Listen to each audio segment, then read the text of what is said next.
Okay, I'm going to read something, a work in progress. And I hope it works. Works in progress should work.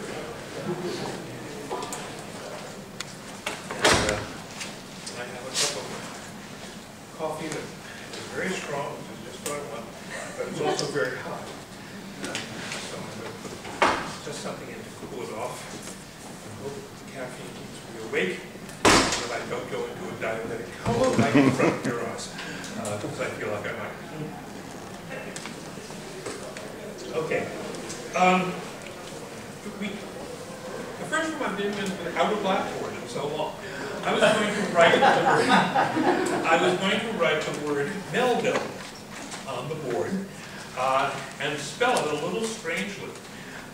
It should be this. What I was going to write was Melvill. Stop there. And then I was just going to say, look at that for a moment. And so, hopefully, it will be self-evident why I do that from the story I'm going to read you. This is part of a novella, a long short story that I've been working on for a while. I hope we have enough time to get through what I'd like to read. It may be a little long, even though, but we'll try. Okay. Also, let me warn you, there are some unpleasant things, not sexual, big surprise, that are referred to in this story. And why do I do that? It's because they were things that were part of the discourse, the way people talked and thought at this particular time when this story takes place. And I think we do ourselves a disservice if we polish up the past and we make it seem like it would not the way it actually was, but the way we would like it to be today. The fact is, I think that there are certain things that there have been progress made in, and one of the ways you can appreciate that progress is look at the kinds of things that might have been said 130, 140, 150 years ago. My father, let me tell you the name of the story first. Probably be good. It's called Eclipse, a romance. My father, Alan Melville, was away for much of my childhood. When home, he was my Ahasuerus, my Amittai, my Abraham. Mother liked to lounge and read. As we moved about so much, she'd always done lots of our schooling. She liked to look across hills. She looked at sunsets through those Octobers while red and bronze leaves swirled or swayed to the leaves below. Because of her, I knew enough Latin always to wish I'd known more. She'd stare along long New York lanes down Pearl Street or Cortlandt, Bleecker or Broadway. We lived on all of them since I was born. She'd go wandering in the city, longing to buy, looking so longingly, buying so frugally, not on 6th or 7th Avenue as ladies do today, for then there was nowhere to buy from, but in the side streets, as she walked up through the third of a town and 2/3 country that was then in New York, to Madison Square, all the way to the stables at Great Kill before it was called either Thieves' Lair or Longacre. She liked to look at the horses, the wagons, and so did we when we went with her to carry her carefully wrapped bundles. Once, when I was 7 or 8, with trunks and porters up from the boat, and presents for all of us that I no longer have and cannot remember, and 3 bags of taffy from the dockside shops, Father had gotten home that morning. That evening, Gertie did herself proud with her brisket and her green beans and her stewed tomatoes and corn, and a strawberry pudding to follow. With my alphabet blocks, that had come from my mother's mother, though they stay with me in memory, I played on the sitting room rug. My far-seeing and imaginative father was a worldly man, as abreast of worldly ideas I'd opine as the fathers of McCreary and Spencer and O'Neill must have been. Names, of course, I had not yet heard. That evening, he and Mother sat up by lamplight beyond sundown. My father with one leg under him on the sofa, and she on the chair beside, leaning forward. In all varieties, still I recall his saying, from all parts of the States, within a day's drive, a great American market building. I call it Melville's. Foods and fabrics and furniture for the ladies, and for the rest toys, tools, even a livestock section, cows and horses, and a slave auction too. Good quality niggers you could come in, check out, and buy right there, since it looks more and more like New York and New Jersey are turning to that sort of thing. The more you've got, the cheaper it is to store them. It's the key to success in that business. They told me in the Florida pens, and when I was there. They've known it for 40 years now in England and Italy and Portugal. This law hovering over their heads about stopping their importation is not even going to bother them. Believe me, we don't have enough of that sort of farming to justify field hands up here, anyway, though there's tobacco in Connecticut, and someday there might be more. But all your friends who spend time in the South return with a housebuck or wench they've purchased. Why not sell them here? There's no law against it. We can have a run of veterinaries to take care of both the horses and the blacks. They can make house calls. You get one black bitch, you get one with each black bitch you bought. Mother said. Lucy Selma says she uses her own doctor for her bonzo when Mary Ray. After all, Mary Ray was Hetty's wet nurse when Mary Ray's own pickaninny had to be sold off, as well as their nanny since her Eddie got to be Herman's and Gansworth's age. Shaw, my father declared. You know their brains are smaller, like Celtic people. I've talked to a man last year in Hispaniola who said he'd known a doctor who'd examined cadavers of bucks from both. He cut into their chests, opened their hearts, and found what anyone might have expected. Both had only 3 chambers, like the cows or bulls. Cut them open? That's dreadful. Dreadful it may be, Miss Maria, but that's the only way to lay amidst those abolitionists like your Uncle Sherman believe. Niggers and mix are no more the same species as we are, then leopards and tigers are the same species as lions. Father brought his other traveling boot to the sitting room rug, just because when some beast beds another, it heals some griffin or minotaur or hippogriff. They actually have what they're calling tag lions in the London Zoological at Regent's Park, and you can look at the unnatural things if you want. People go on as if this is just some justification for unnatural relations with their house slaves or field hands. Now that's what's really dreadful. I've seen traveling museums all over the continent where they won't let people like you see the results of all sorts of interspecies congress on display. People like me? What do you mean? And why ever not? Because Father leaned toward her with all the love in the world in his voice and his face, even as the features within the neat short beard were bedeviled by the sudden unsteady flicker, lowering and lower through the glass chimney as the whale oil began to run out. You are a lady. It isn't proper. Mother sat up. Now it's my turn to say Shaw. You know I spent my summer and autumns on a farm. There was enough congress between sheep and goats, cats and geese, and I won't even talk about dogs and cows and horses and farm boys. We had no half-goats, no half-cats, or frisky pans or piping centaurs running around. I think it's cities themselves that promote such nonsense as you are always trying to articulate about beasts and men, black ones and red ones and Irish ones. You think the Melville General Store is simply city idiocy? No, of course, Alan. Wait, no, that's not what I said. Actually, I think that, oh, picture it, Miss Maria, and he looked up into the dark as if his dreams were shelved there. Melville's General Store. If you're on a farm, you think about what a farm might be. If you're in a city, you think about what a city could become.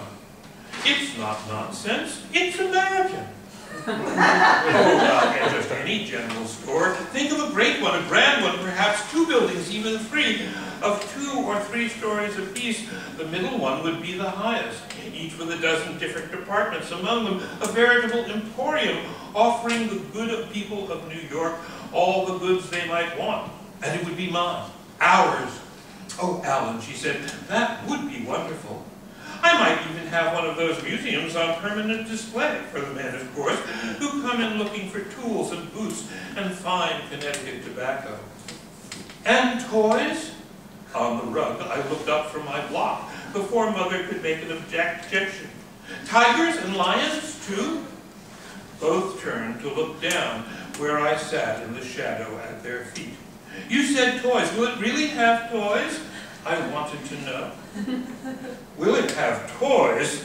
My father smiled over his neat short beard, both hands on the knees of his well-pressed pants. It will have a whole department full of toys. I've seen toys all over the world, son, that I could bring back if I had a place like that to put them. Soldiers high as your hip, with clockwork machinery inside that let them walk from one side of the room to the other. Music boxes the size of 2 large sewing kits, with not just 1 song, but 25. You choose among them by turning a dial, and when you open the cover, it reveals a diorama in which tiny birds fly between trees, and the foil they've crumpled and stretched out for water moves and sparkles between the banks on the machinery beneath it. As well, for boys like you, I've seen boats and carts and winches to load crates from one to another, and dolls, beautiful dolls, with beautiful dresses and china faces as real-looking as women laughing round a candlelit table, and arks with animals that fit neatly against one another like a great puzzle to put together, stored inside, before the flood descends. And won't you be happy once we have it? Because you'll be able to get all your toys for free too. And that's because they'll all be mine. At least, as the proprietor's son, you'll get them for an appropriate discount. Oh, Alan, Mother said, don't say that. You sound like a Jew. Oh, he knows I'm joking. Don't you, son? I hadn't actually. To have his reassurance, I turned over another block and tried to hold my jaw closed while my whole head yearned to yawn. I didn't want one of them to say that clearly I was exhausted and must go up to bed. You and your mother and the whole family will be well taken care of, believe me.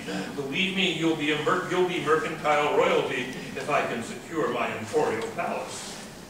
Mother pulled her hands back into her lap, looked down and pursed her lips, as if she were about to say something long thought, but also to be slightly inappropriate. Now, we've talked about this before, Alan. I know it's something you really want. I can tell by your enthusiasm. But if you're to have your own business with your name arched over the door, don't you think it would be better to spell it Melville with an E at the end, in a more refined way? Laughing, Father sat up straight. Dear Miss Maria, if you want a refined E at the caboose of your name, you shall have it. We shall have it, happily, along with flowered silks and laces from Belgium, syrup from Vermont, and sailor scrimshaw carved in every port in Christendom, and doubtless others too. The lamp began to hiss, which meant it was minutes from extinguishing. Oh, I'll get a candle and take him up. You've been allowed because your father's home. Gansford and Helen have both very wisely gone up before you. Now it's your turn. And she jumped to get a candle in its holder from the mantel. On the rug, really, I was too tired to protest, so I didn't groan, but thought about Melville and tried to spell emporium. Common to both my M was bright yellow, but now too gray to read. I'd gotten as far as the first 3 letters, though I lost track of the rest. I think it, and I laugh, a bit cruelly at myself today, for I know I was wondering when we should start to get some of those free toys. Some soldiers, some wooden boats and winches, some goats and cows cast in colored resins, like the one on the shelves in our room upstairs, some geese and foxes and sheep. 2. In that all but forgotten decade of the 30s, my father's true wife was the mercantile business itself. However, as irrational as a child and seductive as a siren, enthralled to whom he boated back and forth to Europe from New York, from Norfolk, from Boston, leaving us to return to Manhattan, or sometime to my Nob Hill grandparents, mother's kin, for whom my elder brother Gansport has been named. By then, a bankruptcy had chased us permanently to Albany. Formerly, we had spent a few summers there, but other than the confusion of the move itself, I could not really say what changes were made in our lives. The house was bigger, though there were less people in and out to take care of it. And father was away more than before. That was because, mother explained, he was working so much harder. School was something of an oddity for me, but I have my several memories of first day fears, and a new room full of loud boys whom I didn't know, and whom the master, and twice a mistress, would tap a pointer on the desk, calling us to order.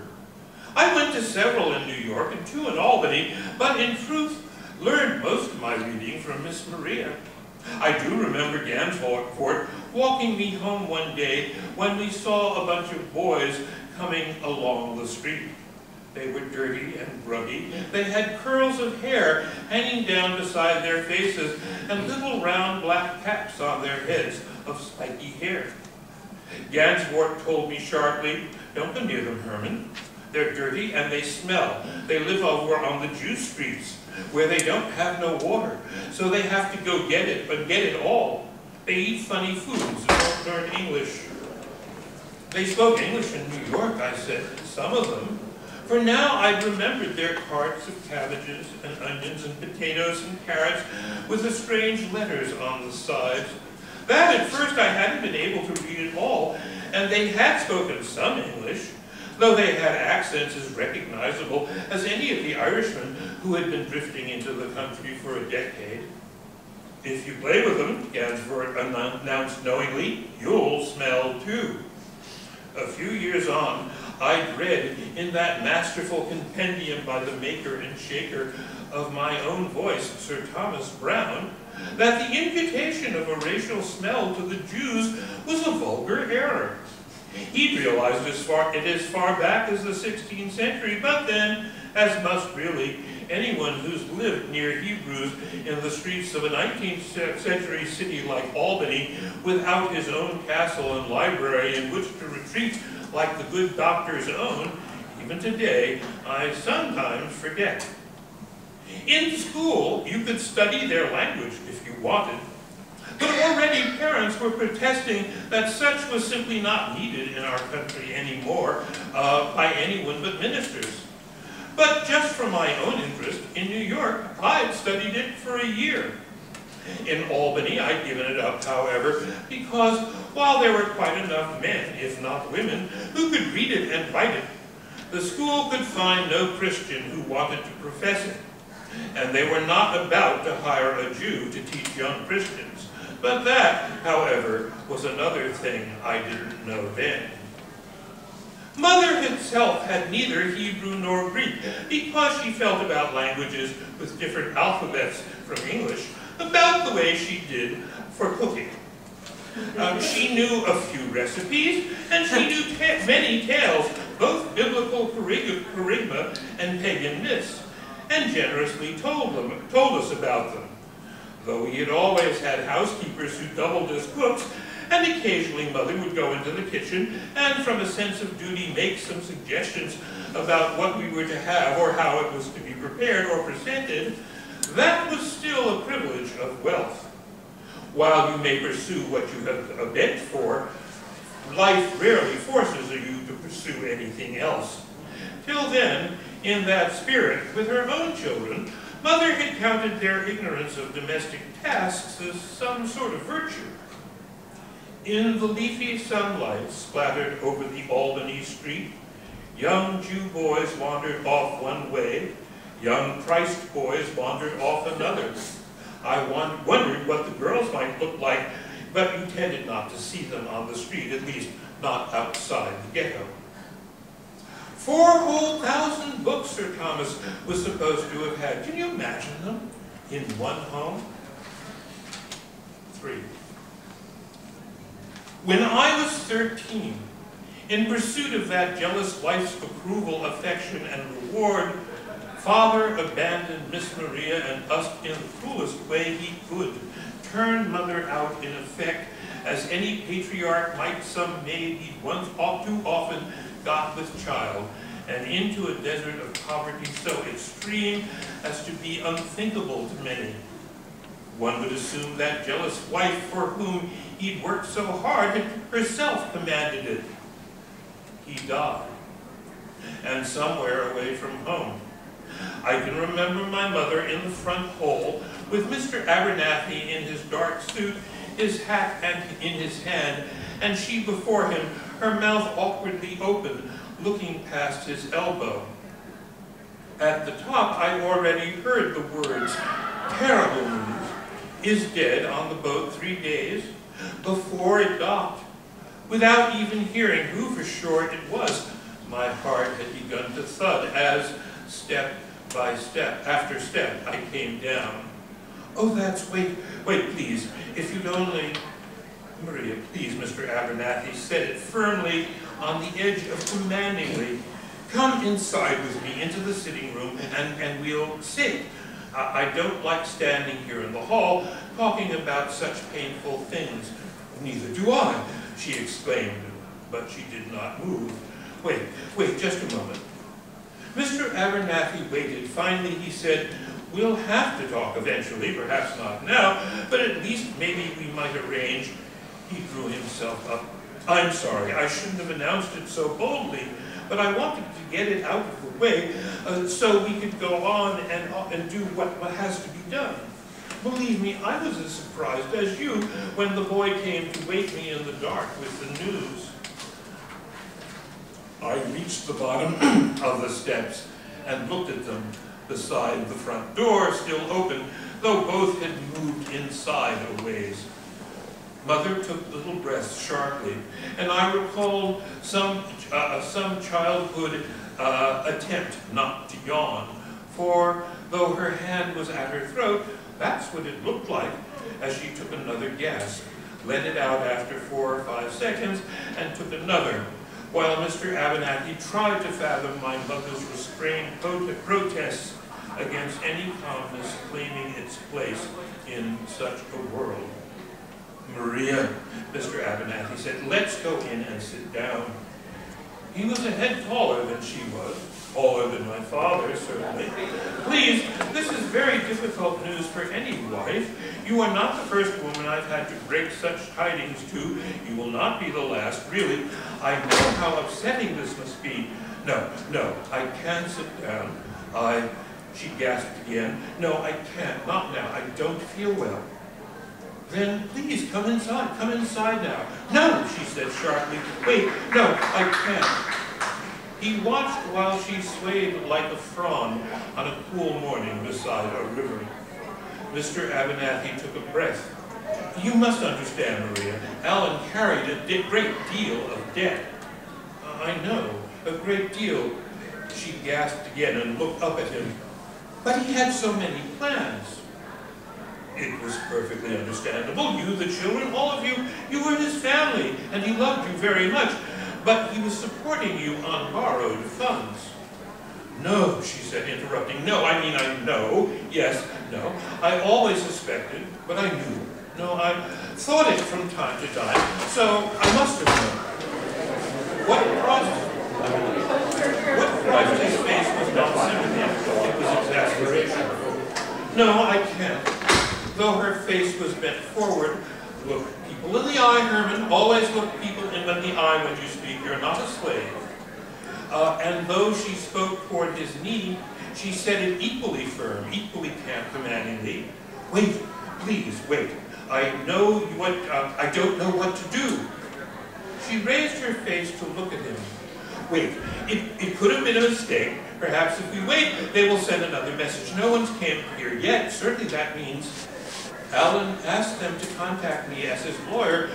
I was to let you know what happened. 6 people died on board during the crossing. It's just one of the unpleasant jobs a lawyer must do.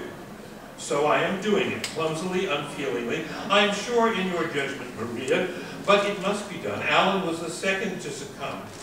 Oh, and you said he was buried at sea? Oh dear. You know Dr. Heyman? Mr. Abernathy asked. Yes, Miss Selma retains him. She says he's a wonderful doctor. Wonderful. Oh, Lord, oh my dear Lord.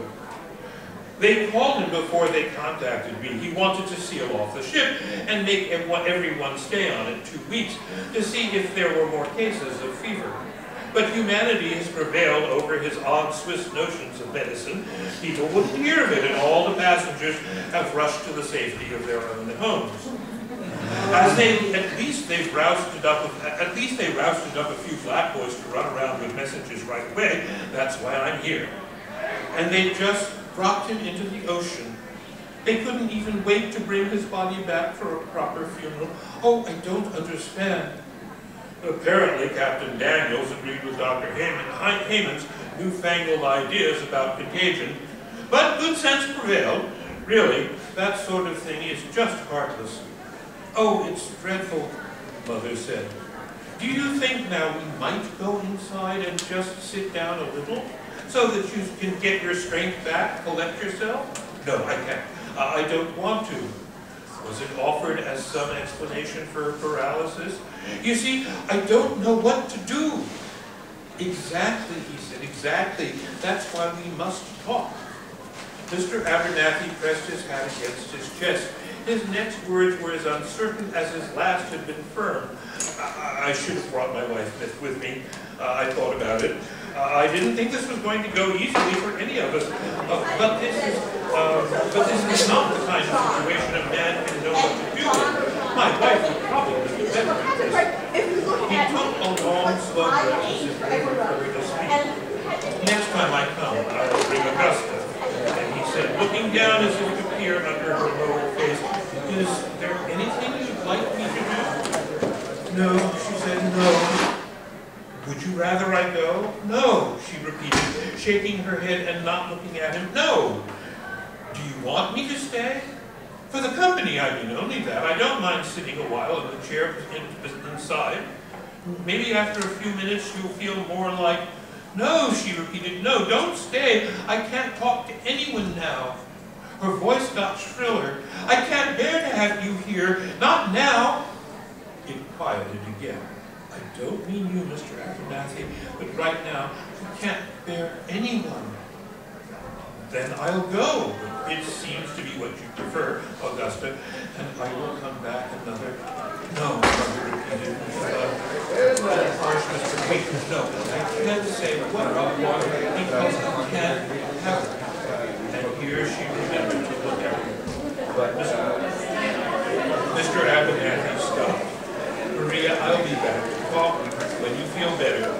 If I can bring Augusta, I will. He took another breath, turned, and went toward the door. It still stood open. I don't like to involve her in this business, but at the bottom of steps, gripping the banister so hard my hand after